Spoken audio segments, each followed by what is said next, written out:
Hello Yu-Gi-Oh players and welcome to Yu-Gi-Oh! And Business Casual. I'm your host, the RJB0. So this is the first video of my January 2014 Banlist According to Logic video series. When I do have the preview in which I discuss how I'm going to be doing this video. If you guys haven't checked that out, do it. You should probably do it now. It makes my predictions make a lot more sense since I have a very different approach to taking on the ban list.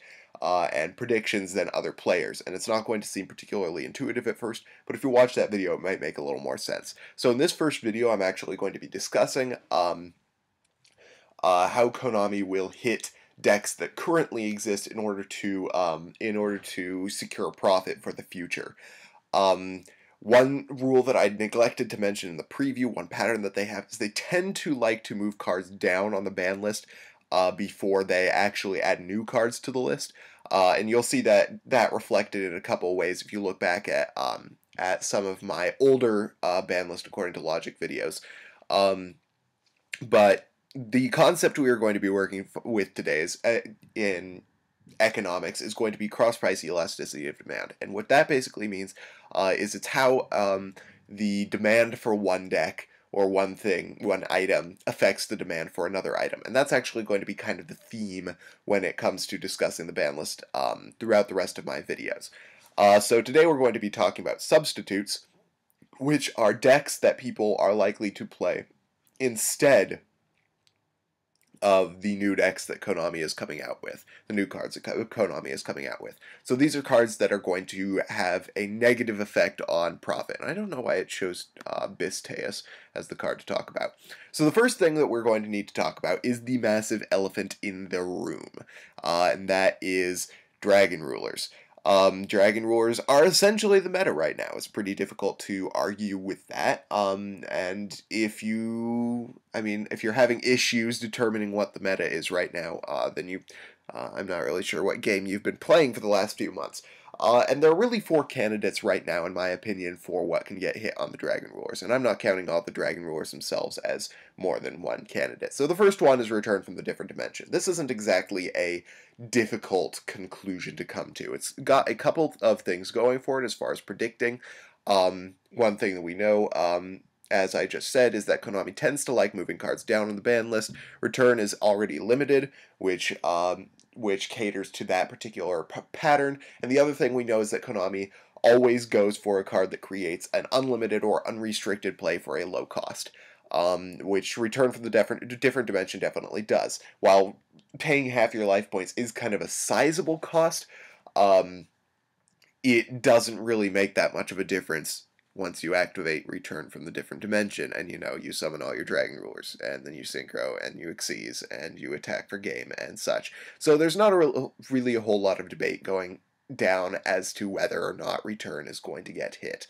Konami has showed their teeth. They're willing to go nuclear on decks, as we saw last format, when they just hit tons and tons of cards in order to try and reset the format, and I think that they're absolutely willing to do that right now. So Return from the Different Dimension is basically a shoo-in. The next card that I like to talk about is Dragon Ravine. Now this one doesn't seem quite as intuitive as Return from the Different Dimension, but it actually makes a lot of sense in the end.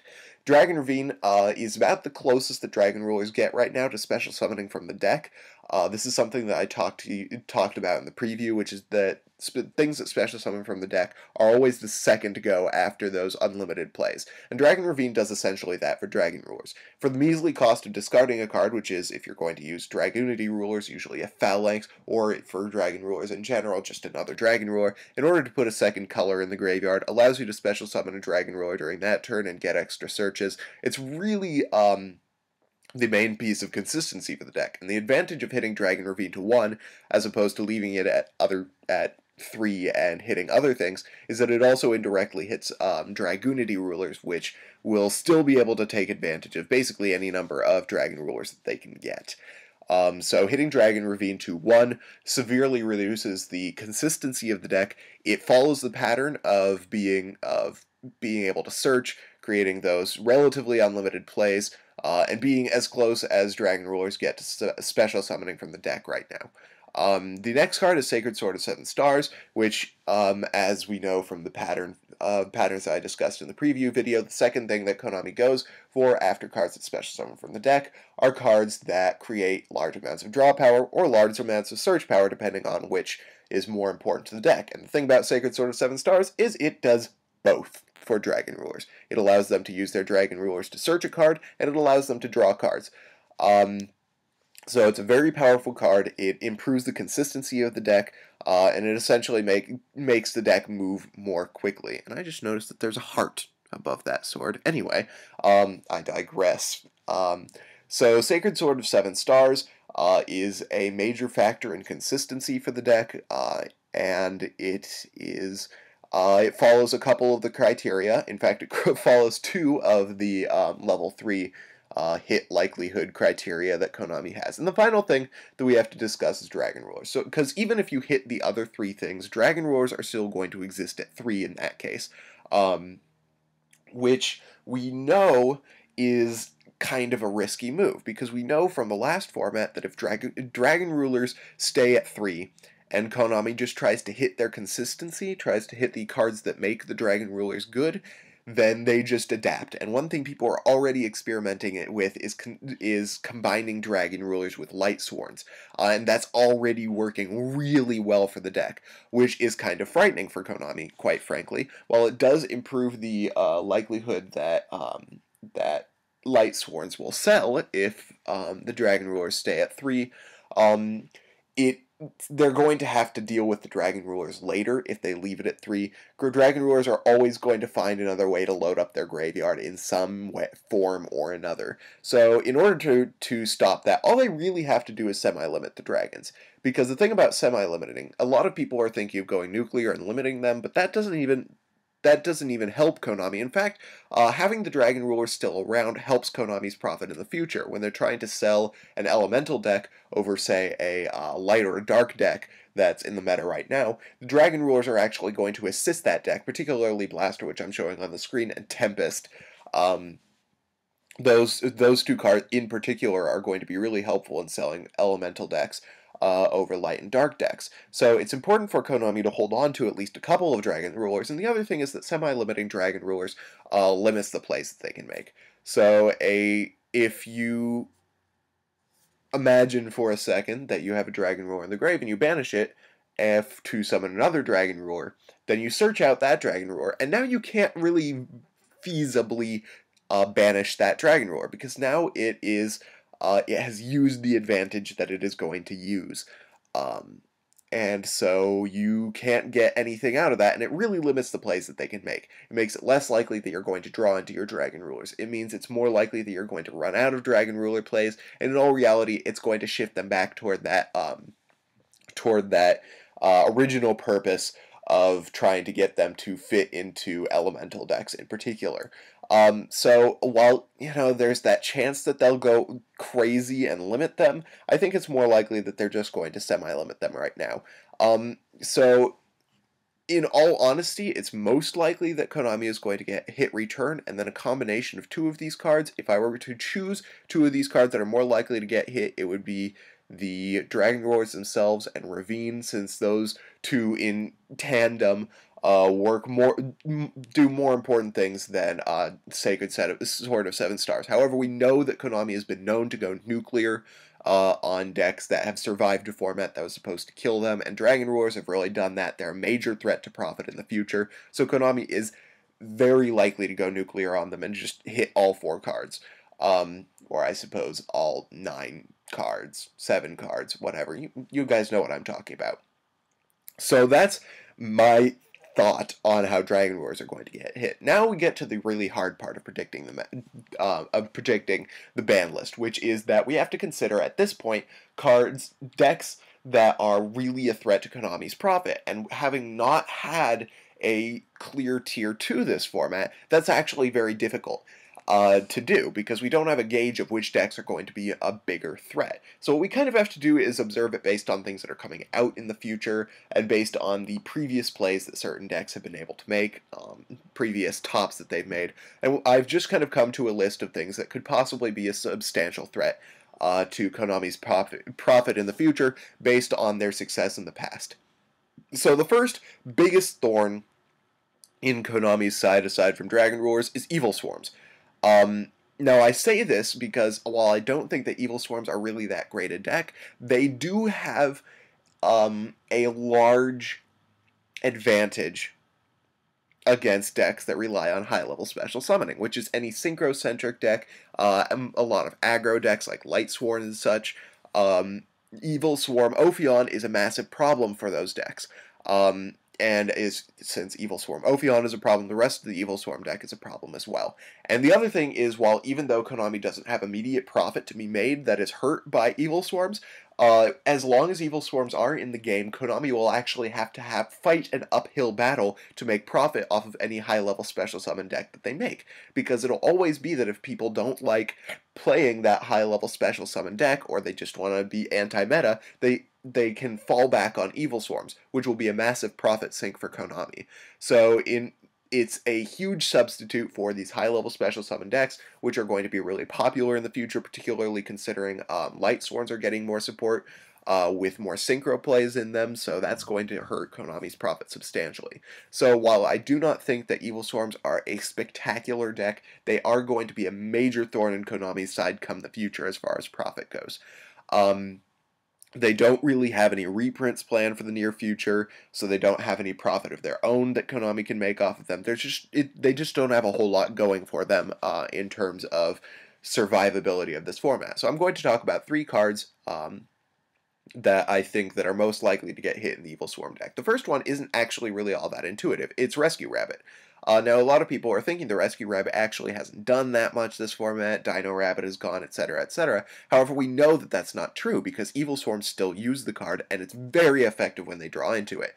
Now, a lot of people are going to say, well, that's just one copy, and that isn't going to be a big issue, except we also have just one copy of Return from the Different Dimension and just one copy of Sixth Sense, so we can't really put it that way. And we know from watching ARG Circuit Worcester that opening with Rescue Rabbit and 4 back row for that deck is devastating. It's extremely powerful. And the more important thing about Rescue Rabbit, in terms of predicting it for the ban list, is it follows 2 of the most important criteria for things getting put on the ban list. The first one is that it's already on the list. Konami likes to move cards down on the list before adding them.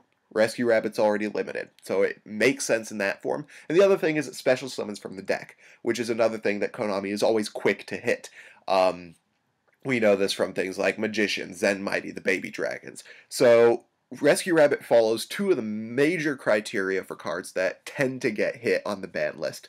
And it also is very powerful for the deck, and it's a really good opening play that creates not quite an unlimited play, but a really powerful play for the deck. So Rescue Rabbit, while it doesn't seem that intuitive, and a lot of people are going to say that it isn't doing much this format, it's actually doing a ton for the deck. Krakion is another card. It's basically the definition of the Evilswarm grind game. It gives them a lot of advantage. I don't think it's all that likely, so I'm just going to put it down here with the rest of my afterthoughts. But if they hit this card, I wouldn't be totally surprised. The only other thing that they have that is likely to get hit is Ophion. Now, Konami tends to not hit boss monsters. They like to, hold on to boss monsters and get rid of the place that create those boss monsters. But Evilswarm Ophion is kind of an exception. Ophion has a dual advantage in that if you're playing against high-level special summon decks, then you can just attach 1 material to give it some protection, and then you can just sit on it and create that lockdown. If you're playing against a more control style deck that doesn't do those high-level special summons, it's a double searcher that can defend itself with cards that are actually searchable. It's also a big beater. It's just really the center of the deck. So I think that I'd make an exception for Ophion. And there's just the fact also that Konami has been baring their teeth as far as being willing to hit cards in the extra deck. So the 2 cards that I think are most likely to get hit out of Evilswarms are Rabbit and Ophion. I put that at an extremely high likelihood. I'll put the cards that I think are most likely to get hit and how in the description below. The final deck that we know for sure is going to be a thorn in Konami's side is Mermail. Now, Mermails haven't done a whole lot this format, and people are talking about how since they haven't done a whole lot this format, they shouldn't get hit. And I think that's an extremely erroneous point of view. I'm just going to check the time right now. Alright, so I'm only at 15 minutes right now. So I think that's an extremely erroneous point of view, because the thing about Mermails is the only reason why they haven't done this format is because they don't have a very good Dragon Ruler matchup. Their Dragon Ruler matchup is mediocre, um, and even though they have a lot of power, when they have to face a deck like Dragon Rulers have just as much power with more consistency and more resources at hand. So that's why Mermails haven't done as much this format. They've been doing a lot in Japan, but that's because they still have Triple Dragoons and Triple Diva. But they've just been kind of sitting dormant, and they're kind of like, I don't know if you guys have heard that thing about Purell, like if you use it on your hands, it'll get rid of all the benign bacteria and stuff, and it'll leave these super bacteria, super viruses, that'll just like take over. And that's kind of how Mermails work. If you take away all the things like Evilswarm and dragons that have gotten in their way so far, then they are just going to come out and dominate. Because let's face it, they're an extremely powerful deck, and there really isn't a whole lot of profit that Konami can make off of them right now. They can, I suppose, they can reprint Abyssphere and Abyssland and stuff like that, but they really don't have a whole lot of motivation to do that, especially since it wouldn't drag in as much profit. They'd probably have to do it through a tin or a special edition. It would just take a while for them to do it, and the result wouldn't be a whole lot of profit for them. So they don't. Mermails don't provide new profit. They are a powerful force, especially if the rest of the decks in the format, going into the next format, having hit things like Evilswarms and Dragons, are probably going to be relatively slow. This deck is going to slaughter. So they need to hit Mermails in some capacity or another. And I will make a separate video discussing my logic behind Mermails being as insane as I think they are. But the advantage of hitting Mermails is that if you hit these two things, Title and Sacred Sword of 7 stars, they've already lost a substantial amount of consistency. So you'd only really need to hit one of their other cards in order to make the deck less of a threat. Now, there are two major candidates and one minor candidate. The first is Abyssphere. Abyssphere fulfills the condition of special summoning from the deck. It provides a lot of consistency for the deck, so it is a really likely candidate to get hit. I think it's the deck's most likely candidate to get hit. If they hit Abyssphere along with Sacred Sword and Title, then the deck's going to really have to fight an uphill battle in order to accomplish any plays. The other thing that they might hit is Dragoons, which has two advantages to its prediction, which is that it's already on the list and it is a search power. I don't think they'd go as far as to ban Dragoons, but it's a possibility if Konami's really worried about Mermails. And then, of course, there's Teus, which is kind of a Stratos of the deck. He's been hit in Japan. It hasn't done a whole lot, so he's kind of one of those afterthoughts that I've had. Spellbooks, I don't think are going to get hit. They have a lot of reprints coming there. They have a reprint selling right now. They have a reprint coming in the future in High Priestess. They've still got the Grand Spellbook Tower to be reprinted, so I don't think they're likely to get likely to get hit. But you know, they have been a force in the meta right now. They've been a pretty high tier 2 deck, and they've been topping a lot of events. So I can see how Konami would hit them. I think that Spellbook of Secrets is a possibility, but I think that if they were to hit them, they'd probably just like semi-limit Blue Boy in order to just kind of rein the deck in a little bit. The final not quite afterthought that I have is Bear. Bear is basically the center of the 4-axis Fire Fist deck, besides, you know, Wolf Bark or whatever. It's a powerful card. It searches cards from the deck by attacking, and this is the second time this has happened to me today.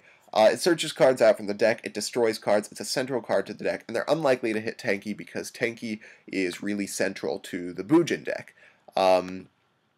And since Bujins are a major profit area for Konami in the future, oh my goodness, it happened again, they're more likely to hit Bear in 4-axis than anything else. And it would more than likely be a limit, since they can just play it at 2 and still be okay.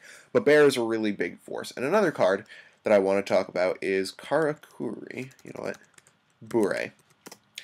Bure is the center of the Karakuri OTK style deck, and Karakuri OTKs have been a problem for every meta that Konami has come out with for a while. They're just extremely powerful, and remember how I talked about those unlimited plays? Bure creates those unlimited plays, especially in the Karakuri Girya deck, which you'd think would actually make profit for Konami in the future, but is actually going to be a profit sink, since the cards that Konami is printing in the near future that they're coming out with for Karakuri, or not for Karakuri, but for Girya, are more focused toward the Machina Girya deck. If Karakuri Girya is still a bigger thing, then those cards are a little less likely to sell. So Karakuri Girya and Karakuris in general are a threat to the meta. Bure is a great candidate. He's the main card that you go for. And he special summons from the deck, which is one of those things that Konami goes after. He's an extra deck card, which tend to be fair game right now. And he starts off those unlimited plays that create the OTKs. So I think Bure is a good candidate to get hit. The other two afterthoughts that I had were kind of Black Whirlwind and Constellar Sombre. Blackwings and Constellars are two decks that Konami's going to have to keep an eye on. A lot of people are saying that Blackwings still aren't good and they need to bring Gale back, and I think that that's dumb. If they brought Gale back to, some people are even saying 3, then Blackwings would absolutely be a threat to Konami's profit. There's no doubt that they would be a problem for Konami's profit, because we know what Blackwings do with 3 Kalute, 3 Gale, and 3 Whirlwind. They wreck. They're really fast and they're really derp and they're really powerful. So I don't think that Konami has any motivation to bring back Gale. The only reason why they'd have any motivation to hit the deck is because Blackwings tend to do pretty well in slower formats. But I don't think there's a large amount of motivation to hit Blackwings right now. And the other thing is Constellar Sombre, and I think that once Evil Swarms and Dragons are less of a thing, Constellars are also going to become less of a thing. So those are just kind of afterthoughts. So those are my thoughts on the decks that exist right now that are a threat for the future meta. I hope you guys like this video. Absolutely comment what you think in the description, or the comment section below, rather. I will have another video coming out soon where I discuss the standalone cards that could possibly be a threat to the meta, or the future meta, and I will be talking about Sixth Sense in that video. And then the video after that, I'll talk about cards that Konami might bring back off of the list, or raise further up on the list, or whatever. But that's pretty much it. So I hope you guys liked this video. If you did, hit that thumbs up button. If you didn't, let me know why. And then subscribe for more discussion, analysis, and general Yu-Gi-Oh! Shenanigans. Meanwhile, thank you guys for watching Yu-Gi-Oh! and Business Casual. I'm your host, the RJB0, and I got a jet. See you guys.